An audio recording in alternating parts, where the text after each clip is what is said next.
নমস্কার। শুরু করছি সেই সময় উপন্যাসের 166তম পর্ব। হরিশের মতন কৃষ্ণকমলও বেশ খানিকটা প্রভাব বিস্তার করল নবীন কুমারের মানস জগতে। যদিও হরিশের সঙ্গে কৃষ্ণকমলের অনেক প্রভেদ, হরিশ যথেষ্ট কৃতবিদ্য হয়েও তার মধ্যে সব সময় জ্বলন্ত ছিল দুর্বার দেশপ্রেম এবং তীব্র প্রাণশক্তি। হরিশের কর্মচাঞ্চল্য অন্যদেরও জাগিয়ে দিত। সেই তুলনায় কৃষ্ণকমল শুধুই বুদ্ধিজীবী, তার মধ্যে কর্মের উদ্যম নেই, বরং অন্য সকলের সশ্লেষ সমালোচনা করতে সে খুব পারদর্শী। কিছুদিন আগে কৃষ্ণকমলের দাদা রামকমল আত্মহত্যা করেছেন। সংস্কৃত কলেজের বিখ্যাত মেধাবী ছাত্র এবং রূপবান গুণবান রামকমল স্বহস্তে নিজের জীবনের অবসান ঘটানোয় দেশের শিক্ষিত ব্যক্তিমাত্র বিস্মিত হয়েছিলেন। ইদানিংকালের মধ্যে এরকম ঘটনা আর শোনা যায়নি। ঈশ্বরের শ্রেষ্ঠ দান এই মানব জীবন, তা কেউ নিজের হাতে নষ্ট করে? দাদার মৃত্যুর পর থেকে কৃষ্ণকমল যেন আরও তিক্ত হয়ে উঠেছে। সব কিছুর প্রতি তার বিদ্রূপ হাস্য। একমাত্র রমণীদের প্রসঙ্গ উঠলেই সে সরস হয়ে ওঠে। পরিদর্শক কার্যালয়ে সে নিয়মিত আসতে লাগলো, কিন্তু তার লেখার নামটি নেই। একদিন সে হেমচন্দ্র বন্দ্যোপাধ্যায় নামে একটি যুবককে সঙ্গে করে এনে নবীন কুমারকে বলল, এ বেশ কবিতা টবিতা লিখছে, দেখো না একে কোনো কাজে লাগাতে পারো কি না। আর একদিন সে বলল, দেবেন্দ্রবাবুর বড় ছেলে দ্বিজেন্দ্রকে কিছু লিখতে বলো না। দ্বিজেন্দ্র তোমার আমার সমবয়সী হবেন বোধ করি, মগজে বিদ্যাবুদ্ধি কিঞ্চিত আছে। একদিন সন্ধ্যার পর বিদ্যাসাগর পরিদর্শক কার্যালয়ে দেখতে আসবেন শুনে কৃষ্ণকমল তড়ি ঘড়ি পায়ে চটি গলিয়ে বলল, তাহলে আমি উঠি। নবীন কুমার অবাক হলো। সে জানত কৃষ্ণকমল বিদ্যাসাগরের বিশেষ প্রিয় পাত্র। শিশু কৃষ্ণকমলকে বিদ্যাসাগর নিজ হাতে ধরে নিয়ে গিয়ে সংস্কৃত কলেজে ভর্তি করে দিয়েছিলেন। নবীন কুমার জিজ্ঞেস করল, কেন, বিদ্যাসাগর মশাইয়ের সঙ্গে দেখা করে যাবে না? কৃষ্ণকমল উঠে দাঁড়িয়ে বলল, না হে, উনি আমায় দেখলে বেজার হবেন। কেন আর মিছিমিছি ওর বকুনি শুনি? কেন, উনি তোমায় বকবেন কেন?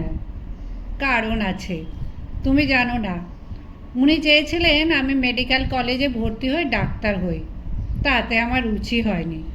ওর আদেশ আমি মানিনি। সে তো অনেক দিন আগের কথা, উনি তো পুরনো রাগ পুষে রাখেন না। ইদানিং অন্য একটি কারণে উনি খুব কুপিত হয়ে আছেন আমার ওপরে।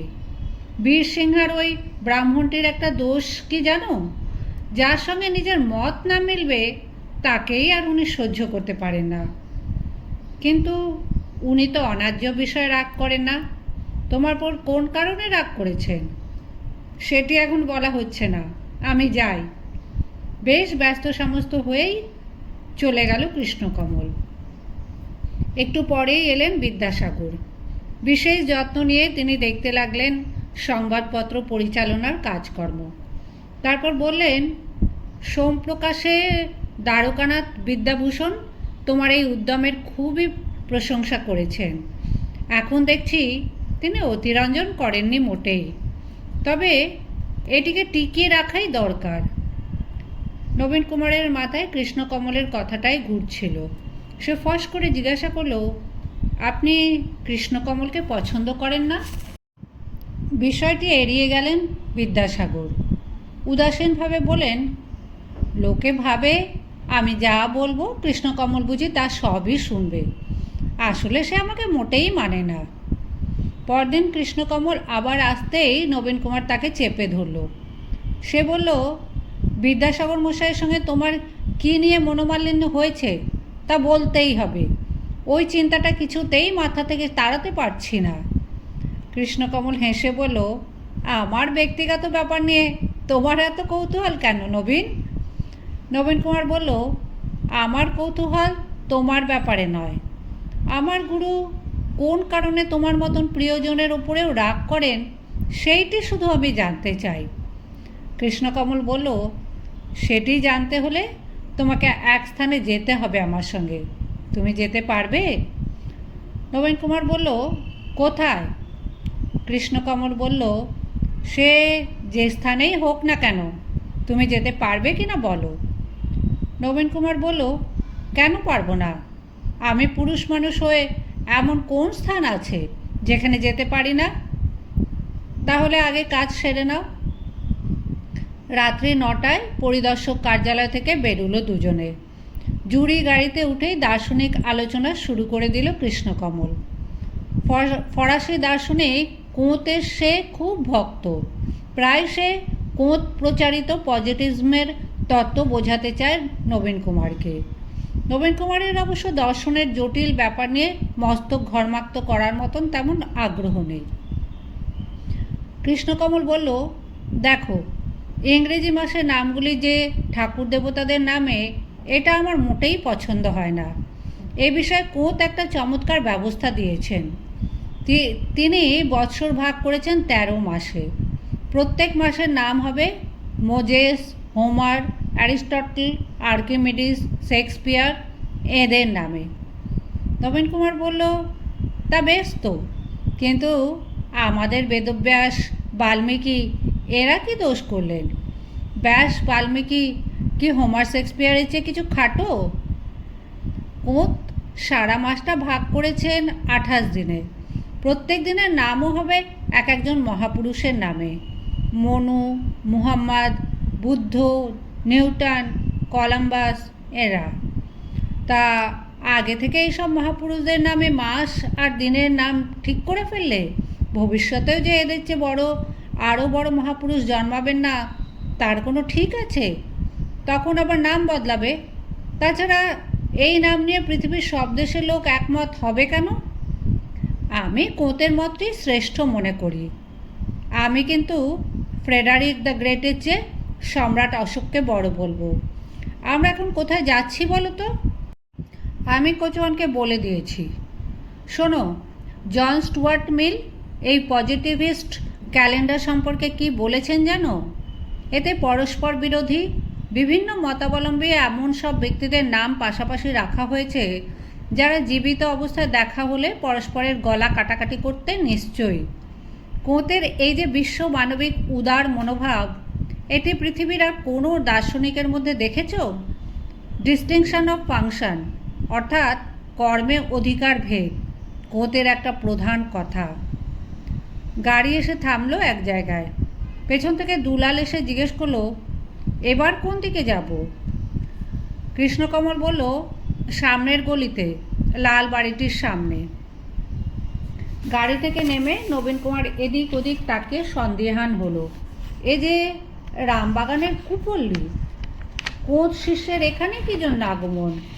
বিশ্বের সমস্ত সতী রমণীদের সম্মানার্থে কোঁত 4 বৎসর অন্তর বিশেষ একটি দিনে সারা পৃথিবীতে একসঙ্গে একটি উৎসবের প্রস্তাব দিয়েছেন। সেই কোঁতের শিষ্য হয়ে কৃষ্ণকমল অসতী নারীদের কাছে এলো কেন এত রাত্রে? লাল রঙের বাড়িটির দ্বারের সামনে দাঁড়িয়ে কৃষ্ণকমল বলল, এসো, 3 তলায় যেতে হবে। কোনো আপত্তি না জানিয়ে নবীন কুমার তাকে অনুগমন করল। আলো ঝলমল কক্ষ এবং রমণীক কণ্ঠের নির্লজ্জ হাস্যধ্বনি শুনে বাড়িটির চরিত্র সম্পর্কে সন্দেহের কোনো অবকাশ থাকে না। ওপরে উঠে এসে একটি বন্ধ দ্বারের সামনে দাঁড়িয়ে কৃষ্ণকমল ডাকল, প্রমোদা, প্রমোদা। চওড়া লাল পেরে ধনেখালি শাড়ি পরা এক যুবতী দ্বার খুলে ওদের দেখে একটু সরে দাঁড়ালো। ঘরের মধ্যে একটি মোটা জাজিম পাতা আর দেওয়ালের সঙ্গে ঠেসান দেওয়া কয়েকটি চেয়ার। জুতো না খুলে ধুতির কোঁচাটি বাঁ হাতে ধরে নবীন কুমার গিয়ে বসলো একটি চেয়ারে। এখনও যেন সে ঠিক বিশ্বাস করতে পারছে না। পূজারী ব্রাহ্মণের সন্তান, পাশ্চাত্য দর্শনে বিভোর কৃষ্ণকমল এরকম বাড়িতে যাতায়াত করে। অথচ নানা প্রসঙ্গে সে কৃষ্ণকমলের মুখে শুনেছে যে সে মদ্যপানের ঘোর বিরোধী। যুবতীটির মুখ মাত্র এক ঝলক দেখেছে নবীন কুমার। এখন সে লজ্জায় সংকুচিতা হয়ে দাঁড়িয়ে আছে দূরের এক কোণে। কৃষ্ণকমল বলল, একটু চা পান করবে নাকি নবীন? নবীন কুমার সবেগে দুদিকে মাথা আন্দোলিত করল। বাড়ির বাইরে কোথাও সে পারতপক্ষে কোনো খাদ্যদ্রব্য গ্রহণ করে না। কৃষ্ণকমল বলল, আমি একটু চা পান করব। প্রমোদা, একটু চায়ের জোগাড়ে লেগে পড়ো তো। যুবতীটি একটি দরজার পর্দা সরিয়ে চলে গেল পাশের কক্ষে। কৃষ্ণকমল বলল, আমি ওকে চা প্রস্তুত করা শিখিয়েছি। এ বাড়ির অন্য কোনো স্ত্রীলোক চা কী দ্রব্য তা আগে জানতই না। প্রায় সঙ্গে সঙ্গে সে সংশোধনের ভঙ্গিতে আবার বলল, অবশ্য প্রমোদাকে তুমি এ বাড়ির অন্য স্ত্রীলোকদের মতন মনে করো না। সে কোনো এক মর্যাদা সম্পন্ন ভদ্রবাড়ির মেয়ে, বাল বিধবা। পরিবারের কয়েকটি অমানুষের অত্যাচারে সে গৃহত্যাগ করতে বাধ্য হয়। আমার এক পরিচিত লোকের সাহায্যে এখানে এসে উঠেছে। প্রমোদা বিশেষ গুণবতী। আমি তাকে বিবাহ করব ঠিক করেছি। বিবাহ করবে? কেন, তোমারও আপত্তি আছে নাকি? তোমার তো একটি পত্নী বর্তমান। তা থাক না। আমার একটি পত্নী আছেন বটে, কিন্তু তিনি আমার সহধর্মিণী নন। তাই আমি প্রমোদাকে সহধর্মিণী করতে চাই। তাতেই তোমার গুরুর ঘোর আপত্তি। এইবার বুঝলে তো? নবীন কুমার হাসল। কৃষ্ণকুমার আবার বলল, তিনি বিধবা বিবাহের প্রতিষ্ঠাতা, অথচ এই বিধবা রমণীটিকে আমি গ্রহণ করতে চাই শুনে একেবারে তেলে বেগুনে জ্বলে উঠলেন। নবীন কুমার বলল, আমার গুরু যে আপত্তি করবেন তা জানি। তিনি বিধবা বিবাহের নামে পুরুষের একাধিক বিবাহের ঘোর বিরোধী। কিন্তু তোমার মতন ঘোর নাস্তিক এবং পজিটিভিস্ট যে হঠাৎ বামুন পণ্ডিতদের ধারা অনুসরণ করে একাধিক বিয়ে করতে চাইবে, তাতে আশ্চর্য হচ্ছে। তোমার গুরু ফরাসি কোঁচ সাহেব বেঁচে থাকলে কি বলতেন? তিনি একাধিক বিবাহ সমর্থন করতেন। কোঁতের জীবনেও একজন ক্লোটিলড নাম্নী রমণী ছিলেন, তা জানো না বুঝি?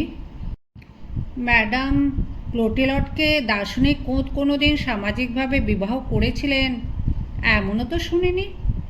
শোনো, তার মতে বিবাহ 3 প্রকার। প্রথম তো হলো সিভিল ম্যারেজ, যাতে বিবাহ একটা চুক্তি মাত্র। দম্পতির মনের অমিল হলে সে বিবাহ বিচ্ছিন্ন হতে পারে। দ্বিতীয় হলো তোমার রিলিজিয়াস ম্যারেজ, ধর্মের নামে বিবাহ, যা চিরদিনের জন্য অবিচ্ছিন্ন। এই বিবাহের পর শুধু বিধবা নয়, বিপত্নিক পুরুষও আর দ্বিতীয়বার বিবাহ করতে পারবে না। আর এক রকম বিবাহকে তিনি আখ্যা দিয়েছেন চেস্ট ম্যারেজ। এই বিবাহে স্ত্রী পুরুষের মানসিক মিল হলে তবেই তারা একত্র বাস করবে, কিন্তু সহবাস করবে না। আমি প্রমোদা সুন্দরীকে এই চেস্ট বিবাহ করতে চাই। পারস্পরিক সাহচর্যেই বড় কথা। তাতে বাধা কোথায়? মুশকিল কি জানো? এদেশের লোককে তো তুমি চেনো, তারা এর মর্ম বুঝবে না। মনে করবে আমি বুঝি অন্নভরণ করে একটি উপপত্নী রেখেছি, তাই একে একটা সামাজিক বিবাহের আবরণ দিতে চাই। নবীন কুমার উঠে দাঁড়িয়ে বলল, তোমার চেস্ট বিবাহ মাথায় থাক। আমি হতে বিশ্বাস করি না। আমিও বিদ্যাসাগর মশাইয়ের সঙ্গে একমত। কৃষ্ণকমল, আমি আর তোমার সংস্কারে থাকতে চাই না। চললুম। আরে আরে দাঁড়াও, অত চটলে কেন? কিন্তু নবীন কুমার আর অপেক্ষা করল না।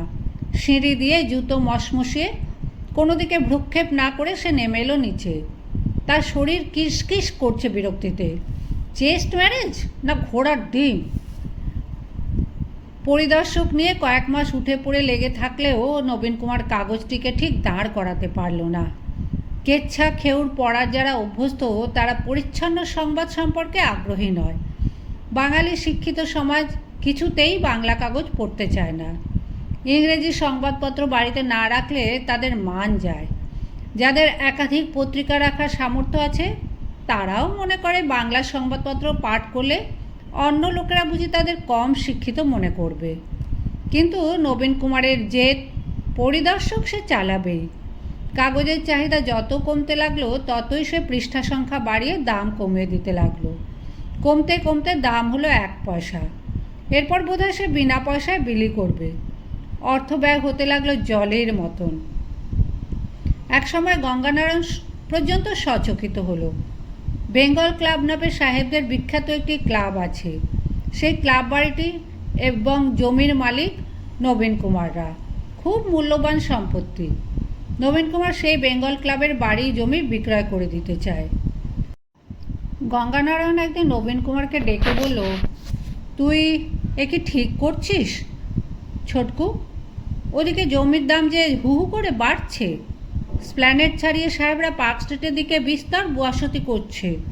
ওদিকে যে 2-4 দিন বাদে জমি হবে সোনা। নবীন কুমার বলল, উপায় কি দাদামণি? তোমার তবিল যে শূন্য দেখছি। আমার এখন অনেক টাকার দরকার। গঙ্গানারায়ণ বলল, তুই যেভাবে টাকা ব্যয় করছিস তত টাকা আসবে কোথা থেকে? গত 5 মাসে তুই 1 লক্ষ টাকার উপরে নিয়েছিস। আমার আরও টাকা লাগবে। তুমি দেখলে তো দাদামণি, হরিশ যেই মোলো অমনি বেমালুম সবাই তাকে ভুলে গেল। তার কাজ তো কারুকে না কারুকে চালিয়ে যেতে হবে। এখন টাকার জন্য চিন্তা করলে চলে? তুমি বরং একবার জমিদারি দেখতে বেরো, দেখো যদি আদায়পত্র কিছু বাড়ানো যায়। দাদামণি, তুমি কি আমায় হার মানতে বলো? অনেক দিন পর গঙ্গানারায়ণ গেল বিধুশেখরের সঙ্গে দেখা করতে। বিধুশেখর ইদানিং প্রায় ব্যাধিগ্রস্ত হয়ে শয্যাশায়ী থাকেন। কেউ সাক্ষাৎ করতে গেলে হুঁ হাঁ ছাড়া কিছু বলেন না। কয়েকদিন হলো তার পীড়া খুব বৃদ্ধি পেয়েছে। সুহাসিনী সেই সংবাদ দিয়ে সকালবেলা লোক পাঠিয়েছিল। কবিরাজ ছাড়া অন্য কারুকে দিয়ে চিকিৎসা করান না বিধুশেখর। গঙ্গানারায়ণ তাকে বোঝাবার চেষ্টা করল যে বহুমূত্র রোগের খুব ভালো চিকিৎসা আছে অ্যালোপ্যাথিতে। সেই একজন চিকিৎসক ডাকলে বিধুশেখরের যন্ত্রণার উপশম হবে। বিধুশেখর উদাসীনভাবে বললেন, আর কি হবে? আমি তো এখন দিন গুনছি। আর এই শেষ সময় ম্লেচ্ছ ওষুধ গলায় দিয়ে কি হবে? আরও কিছুক্ষণ অন্যান্য কথার পর গঙ্গানারায়ণ খানিকটা ইতস্তত করে বলল, জ্যাঠাবাবু, আপনাকে আর একটা কথাও জানানো দরকার বোধ হয়। আমাদের ছোটকু একসঙ্গে অনেক বড় বড় কাজ হাতে নিয়ে নিয়েছে।